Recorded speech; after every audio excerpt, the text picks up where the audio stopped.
한국 사람들의 이 민족성 또는 정체성을 표현하는 문장 중에 의지의 한국인이라는 말이 있습니다. 어떤 의미에서는 나름 자부심이나 자긍심을 가질 만한 타이틀이기도 한 것 같습니다. 우리나라 사람들이 뭔가를 해야겠다, 해내고야 말겠다라는 다짐을 하면 반드시 해내더라. 어떤 반대나 역경이나 고난이 오더라도 난 그 길을 걸을 것이고 마지막까지 걸어갈 것이다. 나는 이 일을 완성해낼 것이다 라는 의미가 담긴, 때로는 비장하기도 하고 결연하기도 한 표현입니다. 실제로 이 의지의 한국인이라고 불리는 우리나라 사람들은 근현대사에 경험하기 어려운 많은 일들을 경험하면서도 지금 이 시대를 만들어내 왔습니다. 요즘 젊은 친구들 사이에서는 지옥 같은 나라다라는 의미의 헬조선이라는 표현이나 이제 한국을 떠나서 외국에 가서 사는 게 가장 좋은 방법이다, 그게 더 낫다라는 의미의 소위 탈조선은 지능순이다라는 우스갯소리들이 나올 만큼 지금 우리가 살아가는 세상이 비록 쉽지는 않지만, 이런 어려운 시기를 보내고 있기는 하지만 짧은 시간에 많은 성과를 우리나라 사람들이 이뤄냈다라는 것은 부정할 수 없는 사실인 것 같습니다. 의지를 갖고 무엇인가를 해내는 것, 내가 가고자 하는 길을 잘 개척하고 내가 해내고자 하는 일을 끝끝내 고집하다가 결국에는 이 해내는 일이라는 것은 굉장히 대단하고 박수를 받을 만한 일인 것도 사실입니다. 그런데 문제는 이 태도가 항상 긍정적인 결과만 가지고 오는 것은 아니라는 것입니다.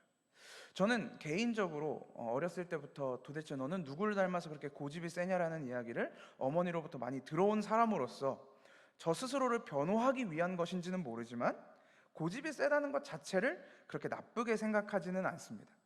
사람은 자기 자신에 대해서, 그리고 자기가 생각하는 삶과 인생에 대해 어느 정도 고집도 있어야 한다라고 생각하는 사람이지만, 그것이 좋은 고집이냐 아니면 나쁜 고집이냐는 스스로 판단해야 하는 것 같습니다. 때로는 고집을 꺾고 그 길로부터, 나의 생각으로부터, 나의 판단으로부터 돌아서야 할 때도 있습니다.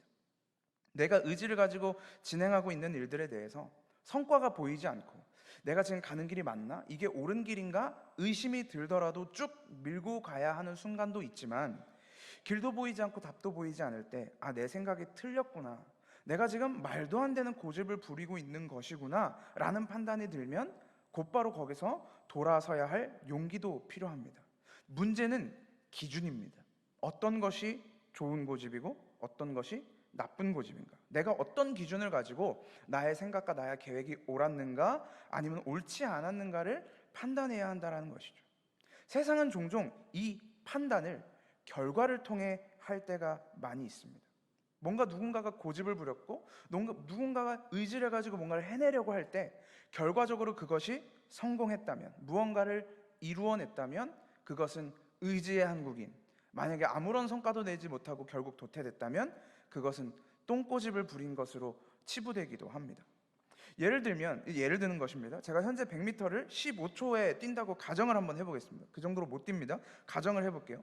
근데 제가 무슨 바람이 들었는지 오늘부터 내가 달리기 훈련을 매일같이 해서 하루에 몇 시간씩 달리기 훈련을 해서 100m를 10초 안에 달려보겠다, 9초대에 끊어보겠다라는 굳은 마음을 먹었습니다. 결심을 했습니다. 그래서 더 나이가 들기 전에, 40대가 되기 전에 올림픽 국가대표가 돼서 태극마크를 달겠다는 꿈을 꾸고 있다고 제가 저희 가족들과 친구들에게 호언장담하면서 이야기했다라고 생각을 해보겠습니다.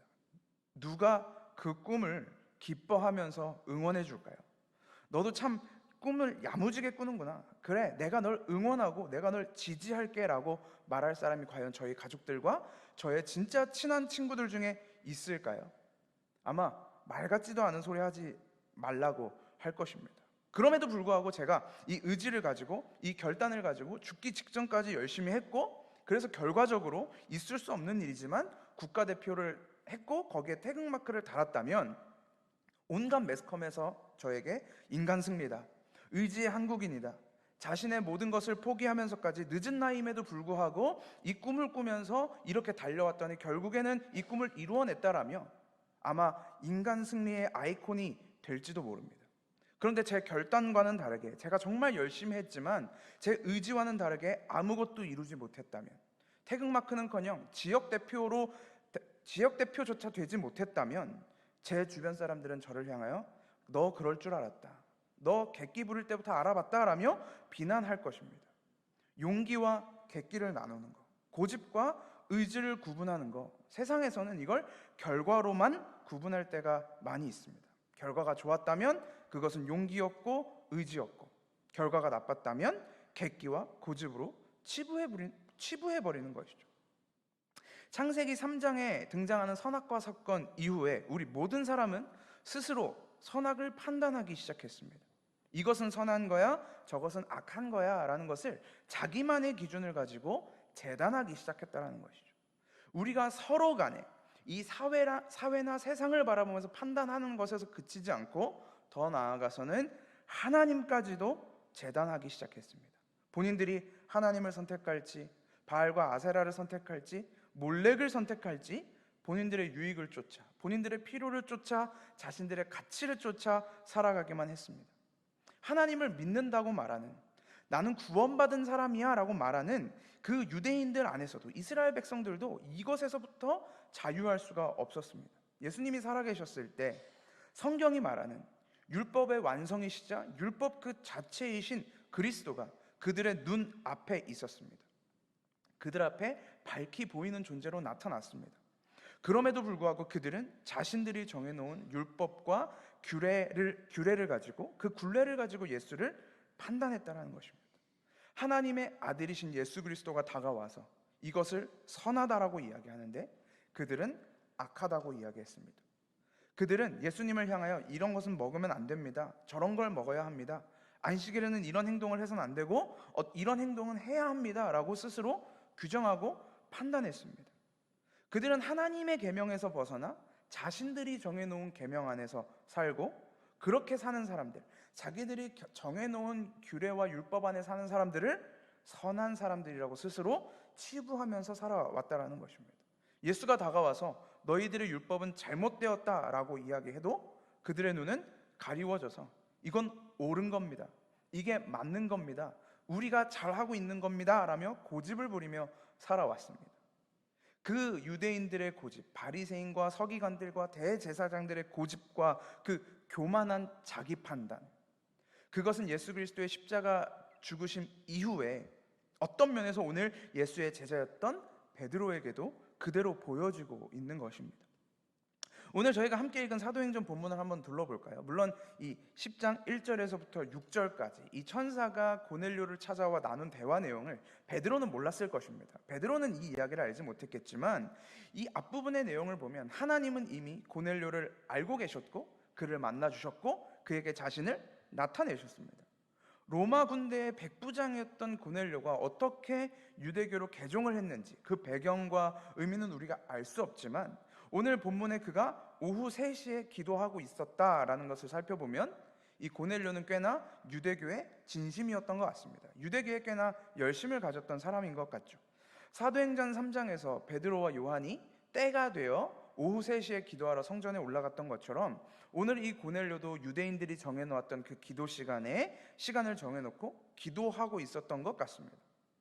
그는 로마 군인으로서는 굉장히 특이하게도 유대교로 개종을 하기는 했지만, 그래서 하나님을 믿고 제사를 드리기도 하고 기도하는 삶을 살긴 했지만 아직 그는 예수 그리스도에 대해서는 알지 못했던 것 같습니다.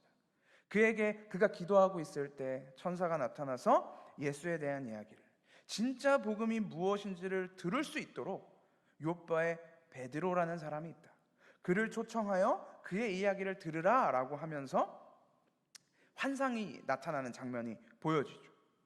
오늘 이 고넬료에게 일어났던 사건이 의미하는 바가 무엇일까요? 먼저는 하나님의 부르심에는 결코 제한이 없다라는 것입니다. 하나님은 그 누구라도 부르실 수 있고 하나님이 믿음을 주시고자 하시는 자에게는 누구에게나 그 믿음을 선물로 주십니다. 예수님이 제자들과 함께 있을 때 말씀하셨던 내가 지금은 너희와 함께 있는 것이 좋을지 모르지만 내가 너희를 떠나 있는 것이 너희에게 더 유익하다라고 말씀하셨을 때의 그 의미, 너희가 지금은 내가 있어야만 나의 이야기를 너희의 귀로 들을 수 있지만 내가 여기서 사라져야 성령이 너에게 오셔서 하는 이야기를 들을 수 있다라고 했던 그 유익이, 그 보혜사 성령님을 통해 우리에게 주시는, 하나님을 알지 못하고 예수 그리스도를 알지도 못하는 그들에게 주시는 유익이 오늘 고넬료의 인생을 통해 찾아 들어온 것입니다. 하나님이 문득 그렇게 고넬료를 찾아오시듯, 그리고 오늘날 우리에게 그렇게 문득 찾아오십니다. 시간을 정해놓고 하루에 3번씩 기도하는 것, 이것은 사실 유대인들이 자기들의 신앙 관습을 따라 정해온 것입니다. 그들의 오랜 전통이었습니다. 그런 의미에서 오늘 고넬료의 신앙은 사실 여전히 그리스도의 죽으심 이전 상태에 머물러 있었다고 볼 수 있습니다. 그는 아직 그리스도에 대해서, 그의 복음에 대해서 듣지 못했습니다. 그런 그에게 하나님은 이제 그리스도의 복음을 가지고 있는 베드로를 보내어 복음을 들어라, 그리스도의 이야기를 들어라, 그리스도의 죽으심과 부활하심을 통해 너의 믿음을 그 다음 단계로, 그 너머로 끌고 가라라고 그에게 보여주신 것입니다. 하나님은 오늘도 이렇듯 하나님의 성도들을 찾아내고 불러내십니다. 마치 목자가 잃어버린 양을 찾아 그 우리를 떠나듯이, 드라크마 하나를 잃은 여인이 온 집안을 뒤져서 결국 잃어버린 동전 하나를 찾아내는 것 같이 하나님은 오늘도 그렇게 문 밖에 있는 자들을 찾아내십니다. 그렇게 밖에서 찾아내시고는 더 이상 도망가지 못하도록, 다시는 자신의 품을 떠나지 못하도록 어깨에 그 양을 들쳐업고 그 양을 자신의 우리 안으로 밀어 넣으신다는 것입니다. 우리는 다 양 같아서 각기 자신이 원하는 길로 향하고 우리의 뜻을 따라, 자기의 뜻을 따라 살아가려고 발버둥 치지만, 하나님은 오늘 고넬료를 찾아와 그에게 그리스도의 복음을 전하여 주듯이 우리를 찾아와 성령을 통해 자신을 드러내십니다. 이것이 은혜입니다. 하나님은 우리를 그렇게 불러주신 것입니다. 우리가 오늘 이 자리에 나와 함께 하나님을 예배하고 하나님의 말씀을 묵상하며 또 삶 가운데 하나님의 자녀로 살아갈 수 있는 이유는 내가 모태신앙이기 때문이 아니고, 내가 그래도 교회를 오래 다녔기 때문도 아니고, 오직 자신의 잃어버린 양떼를 찾아 그 문 밖으로 나아오시는 그리스도로 인해 우리는 오늘도 이 자리에 있음을 알 수 있는 것입니다. 우리는 오늘 이 자리에 하나님을 예배하는 자로 존재할 수 있습니다. 오늘 우리가 이곳에 존재함이 오직 예수 그리스도의 은혜임을 기억하는 자리가 될 수 있기를 소망합니다. 하나님이 고넬료를 만나주셨음에도 불구하고 그에게 이제 베드로를 보내어 진짜 복음이 무엇인지, 진짜 구원이 무엇인지, 너에게 허락된 이 자유의 선언이 무엇인지 알려주시기 원하셨음에도 불구하고 당시 사회적 배경으로서 한 가지 걸림돌이 있었습니다. 바로 고넬료라는 인물의 신분이었습니다. 고넬료는 로마 군인으로서 이방인이었죠.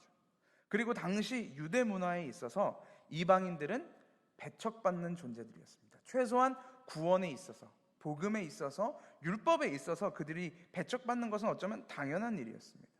그들은 자신들의 전통에 따라 구원은 오직 아브라함의 자손이었던 자신들에게만 있다고 믿었기 때문이었죠. 고넬료에게 이 복음을 전해줄 사람이 과연 있었을까? 자신들이 그토록 귀하게 여기는 이 복음을 부정하고 더럽게 여겨지는, 개만도 못하다고 여겨지는 이방인들에게 전해줄 사람이 과연 있었을까? 이것은 그들이 예수 그리스도의 복음을 받아들였다고 해서, 이 유대인 그리스도인들이 정말 예수 그리스도의 복음을 받아들였다고 해서 아 그래 그럼 내가 이제 이방인들에게도 복음을 전해야지 라고 쉽게 판단할 수 있는 문제가 아니었습니다. 한 아이가 갓난아이 때 입양을 왔습니다.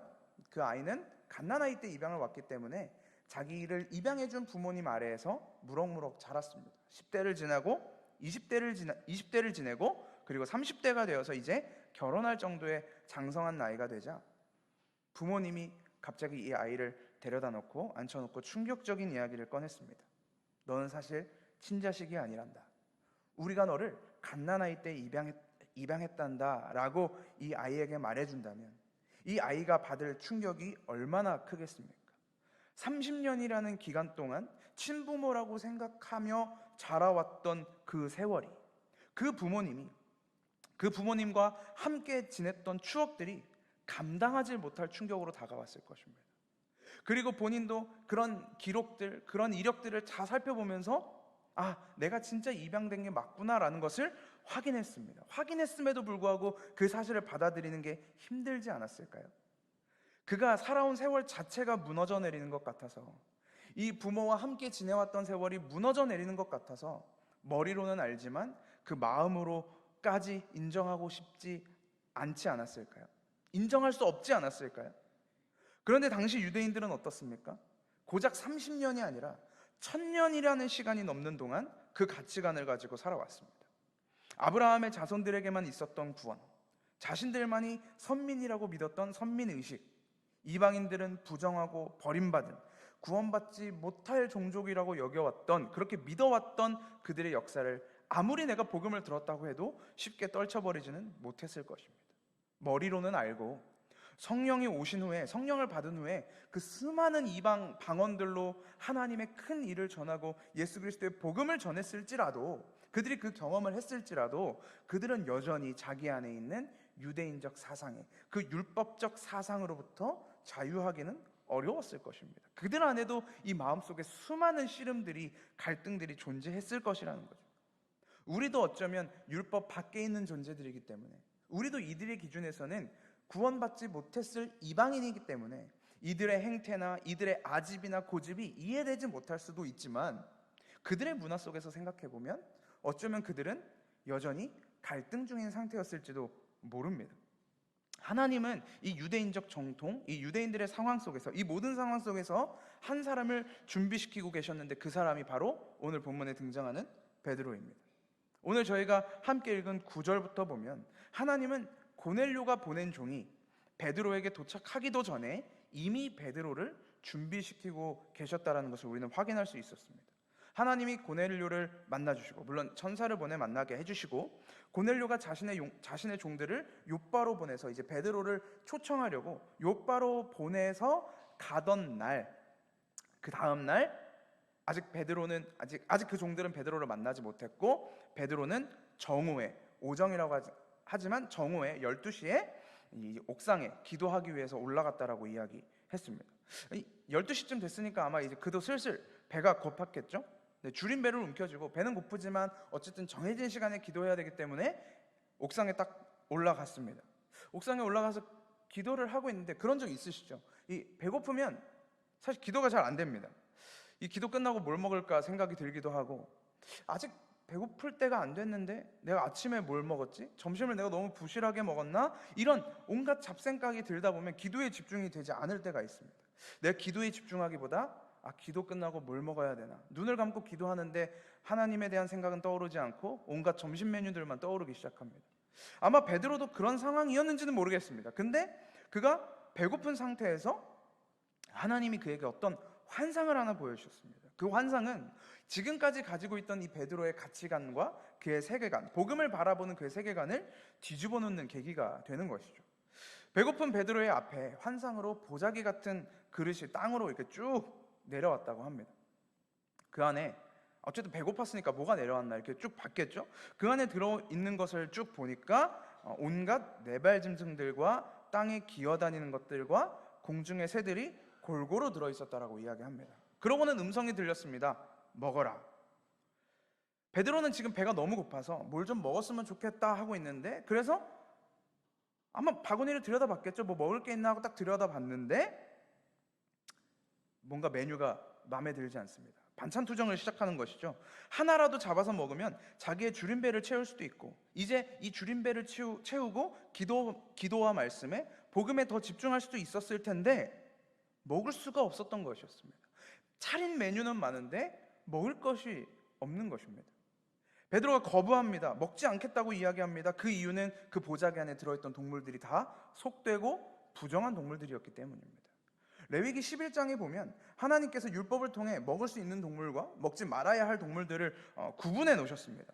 뭐 네발 달린 짐승으로는 낙타, 오소리, 토끼, 돼지 등등 이렇게 있고, 새 중에는 독수리, 물수리, 까마귀 등등 더 많이 있습니다. 세 종류가 더 많습니다. 아마 보자기에 이런 동물들만 있었겠죠? 베드로는 그 환상이었지만 하나님이 그에게 이야기하시는 먹으라라는 음성을 듣고도 그럴 수 없었습니다. 나는 못 먹겠습니다. 나는 안 먹겠습니다 라고 대답을 마쳤습니다. 어떤 면에서 이것은 베드로에게 있어서 용기입니다. 엄청난 용기입니다. 마태복음 16장에서 예수님을 향해, 예수님이 이제 나는 예루살렘으로 들어가서 십자가에 달려 죽어야 한다 라고 했을 때 예수 그리스도를 붙들고 안 됩니다, 이 일이 결코 주님에게 일어나선 안 됩니다 라고 다그쳤던 것처럼, 그의 과거처럼 어쩌면 굉장히 용기 있는 거절이었는지도 모릅니다. 그의 이런 용기는 내가 하나님의 율법을 지키겠습니다, 내가 아무리 배고파 죽겠어도 하나님의 법을 어길 수는 없습니다 라는 위대한 고집일 수도 있습니다. 이 베드로의 음식을 거부하는 사건을 보면 예수 그리스도께서 40일 동안 금식을 하신 뒤에 이 성령에 이끌려 광야로 들어가 시험을 받으시는 장면이 묘하게 보이기도 합니다. 예수님도 40일 밤낮을 금식하시고 사탄이 등장해서 이 돌들로 떡을 만들어 먹으라 했을 때 예수님도 드시지 않습니다. 사람이 떡으로만 살 것이 아니요 하나님의 말씀으로부터 나오는 것이라 라고 하시면서 그 음식을 거부하셨습니다. 능력이 없어서가 아니라 선택하신 것입니다. 그런데 그때 당시 이 예수님의 이야기와 베드로의 이야기가 굉장히 비슷해 보임에도 불구하고 결과적으로 이것이 같은 이야기일 수 없는 이유, 그 이유는 그 다음에 등장합니다. 베드로가 못 먹겠습니다, 안 먹겠습니다, 난 이 부정한 거 먹을 수 없습니다 라고 했을 때 그 두 번째 음성이 들려서 뭐라고 이야기하냐면 하나님께서 깨끗하게 하신 것을 속되다고 하지 말아라 라는 것이었습니다. 예수 그리스도의 이 거절과 베드로의 거절이 다른 이유는 여기에 있습니다. 하나님이 무엇을 원하느냐, 말씀이 무엇을 원하느냐, 너를 향한 하나님의 뜻이 어디에 있느냐에 따라 달라지는 것입니다.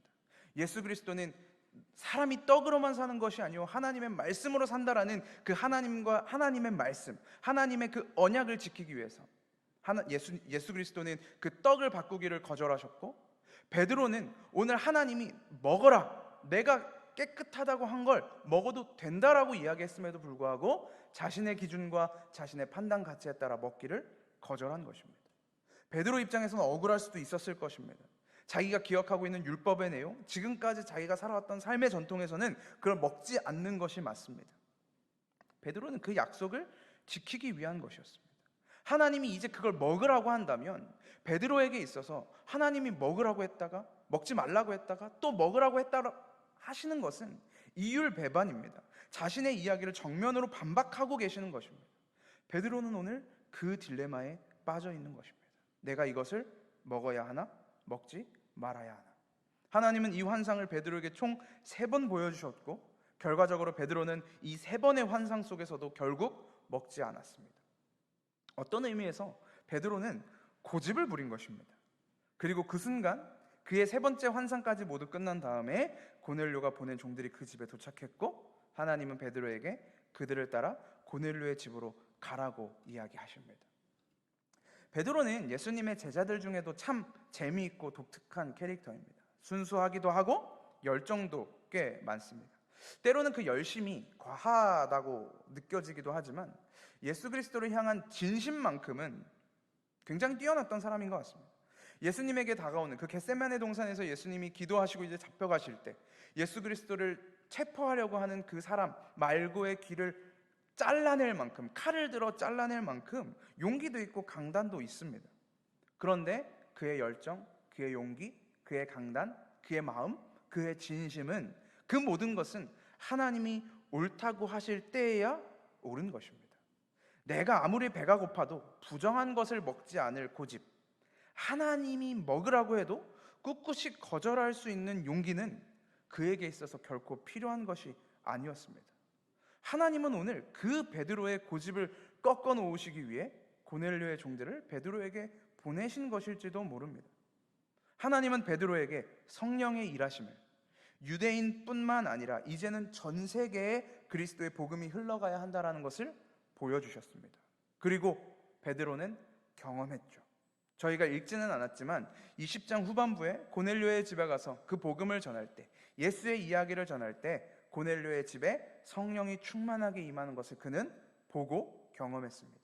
성령이 유대인뿐만 아니라 이방인에게도, 그 이방인들에게도 임한다는 것을 보고 그제서야 기꺼이 내가 이들에게 세례를 베풀겠다, 그들과 함께 교제하겠다라고 결단했습니다. 성령의 시대란 이런 것입니다. 부정한 자와 정결한 자. 우리는 그 누구도 그것을 구분할 수 없고 구별해서도 안 됩니다. 오늘 베드로가 보았던 환상에서 드러나는 것처럼 이 부정한 동물들, 부정한 음식들을 정결하게 하시는 것도 오직 하나님 한 분만 가능한 것입니다. 그 보자기에 담겨있던 사람들이, 그 보자기에 담겨있던 존재가 무엇이었습니까? 그것은 단순히 먹어서는 안 되는 동물들이 아니었습니다. 그 보자기에 담겨있던 존재들이 바로 우리였습니다. 누가 봐도 부정한 존재, 누가 봐도 구원받으면 안 되는 존재, 그 존재가 바로 우리들이었습니다. 오늘 이 자리에서 예배하고 있는 우리들이었습니다. 그런데 하나님은 그런 우리를 바라보시며 내가 너를 깨끗하다, 내가 너를 깨끗하게 했다라고 말씀하십니다. 예수 그리스도가 그 십자가 위에서 자신의 정결한 피를 흘려 우리를 덮어내심으로 이제 너희는 정결한 존재가 되었다라고 말씀하십니다. 우리는 그저 그 사실을 믿음으로 바라보고 믿음으로 반응하기만 하면 되는 것입니다. 그리고 그 믿음도 오늘 고넬료를 찾아가 하셨듯, 그리고 오늘 베드로에게 하시듯 우리에게도 찾아와 그 믿음을 선물로 주실 것입니다. 성령이 우리 가운데 오셨을 때 우리는 내 삶의 기준과 가치로 가지고 있던 모든 것들을 하나둘씩 깨트려 가십니다. 내가 주장했던 나의 삶을 이제는 하나님이 주장하시기 시작하시고, 내가 판단했던 것들을 이제는 성령님이 판단하기 시작하십니다. 나의 고집을 꺾어서 하나님의 뜻을 따라 살게 하시고, 나의 계획을 꺾어서 하나님의 계획에 따라 살아가게 하십니다. 그런데 문제는, 우리 가운데 생기는 딜레마는 우리가 그 길을 걷는 중에 도무지 이해가 되지 않는다는 것입니다. 이게 왜 하나님의 뜻이지? 하나님은 왜 우리의 삶을 이렇게 인도하시지? 이게 과연 하나님의 선하신 뜻인가? 우리가 삶의 안타까운 일들, 삶의 불안들, 삶의 불화들, 세상 가운데 일어나는 온갖 악한 것들을 바라볼 때마다 우리는 이 딜레마에 빠지게 됩니다. 이해가 되지 않습니다. 아니, 어쩌면 하나님의 그 크신 뜻을, 하나님의 그 크고 놀라우신 뜻을 우리의 얕은 지식으로, 알량한 경험으로 전부 다 담을 수 없기 때문에 그것을 모르는 것이, 하나님의 선하신 뜻을 이해할 수 없는 것이 어쩌면 당연한 것일지도 모릅니다. 그러나 하나님의 말씀을 따라 자기의 집을 나섰던 베드로가, 부정하다고 여겨졌던 고넬료의 집에도 성령의 충만함을 경험했던 것처럼, 보고 경험했던 것처럼 우리 또한 그 길의 끝에서 하나님의 일하심과 하나님의 계획과 그리고 우리를 향한 하나님의 뜻을 분명히 바라볼 수 있게 될 것입니다. 그렇기 때문에 우리가 가고 싶어 하지 않는 그 길을 성령님은 오늘도 우리의 의지를 꺾어 하나님의 의지대로 살아가게 하실 것입니다. 마지막 날에 우리가 함께 바라보게 될 그 하나님의 놀라우신 영광을 꿈꾸며, 아니, 감히 예상하지도 못할, 감히 꿈꾸지도 못할 그 놀라운 하나님의 영광을 기대하며 오늘도 내 고집과 내 의지를 꺾어 가시는 하나님의 말씀만 따라 살아가는 저와 여러분이 될 수 있기를 주님의 이름으로 소망합니다. 기도하겠습니다.